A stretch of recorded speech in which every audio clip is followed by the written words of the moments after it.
Welcome to biography 360 Bengali. Nasir Hossain Bangladeshi cricketer. পূর্ণ নাম মোহাম্মদ নাসির হোসেন। জন্ম 1971-এর 30 নভেম্বর। ডাকনাম নাসির। উচ্চতা 5 ফুট 9 ইঞ্চি। ব্যাটিংয়ের ধরন ডানহাতি। বোলিংয়ের ধরন ডানহাতি অফ ব্রেক। ভূমিকায় অলরাউন্ডার। নাসির এর টেস্ট অভিষেক হয় 21 অক্টোবর 2011 ওয়েস্ট ইন্ডিজের বিপক্ষে।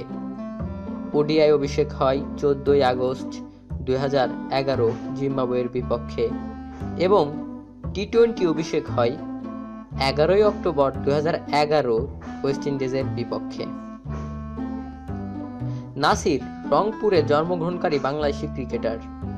2011 সালের আগস্ট মাসে জিম্বাবুয়ের বিপক্ষে একদিনের আন্তর্জাতিক ম্যাচে অভিষেক। 2 মাস পর ওয়েস্ট ইন্ডিজের বিপক্ষে তার টেস্ট অভিষেক হয়। ঘরোয়া পর্যায়ে তিনি বরিশাল বিভাগ ও চট্টগ্রাম বিভাগ এবং রাজশাহী বিভাগের প্রতিনিধিত্ব করেন। তিনি তার শৈশবকাল রংপুরেই অতিবাহিত করেন।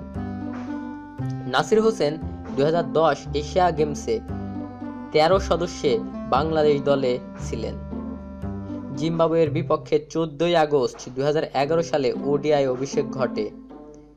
2015 সালের ক্রিকেট বিশ্বকাপ প্রতিযোগিতায় অংশগ্রহণের লক্ষ্যে 4 জানুয়ারি 2015 তারিখে বিসিবি কর্তৃক বাংলাদেশ দলের 15 সদস্যের চূড়ান্ত তালিকা প্রকাশ করে। এতে তিনিও অন্যতম সদস্য মনোনীত হন। নাসির হোসেন বিভিন্ন ঘরোয়া লিগে খেলে থাকেন। তিনি 2008 ও 2009 সালে বরিশাল বিভাগের হয়ে খেলেন। 2009 এবং 2010 সালে চট্টগ্রাম বিভাগের হয়ে খেলেছেন। 2009 এবং 2010 সালে রাজশাহী বিভাগের হয়ে, আবার 2010-2011 রাজশাহী বিভাগের হয়ে, 2011-2012 রংপুর বিভাগের হয়ে এবং 2012 খুলনা রয়্যাল বেঙ্গলস বা 2013 রংপুর রাইডার্স হয়ে খেলেছেন। নাসির হোসেন এর টেস্ট সংখ্যা: মোট ম্যাচ 17টি, রানের সংখ্যা 971, ব্যাটিং গড় 37.34, 100 করেছে 1টিতে এবং 50 করেছে 6টিতে। সর্বোচ্চ রান 100, বল করেছে 861টি, উইকেট নিয়েছে 8টি।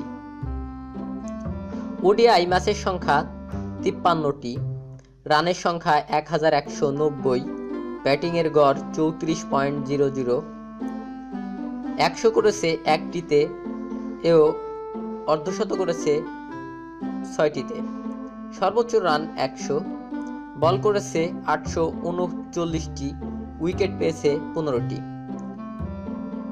টি-20তে ম্যাচের সংখ্যা 27টি, রানের সংখ্যা 348, ব্যাটিং গড় 20.47, অর্ধশত 2টি, সর্বোচ্চ রান 50, বল করেছে 108টি, উইকেট নিয়েছে 4টি।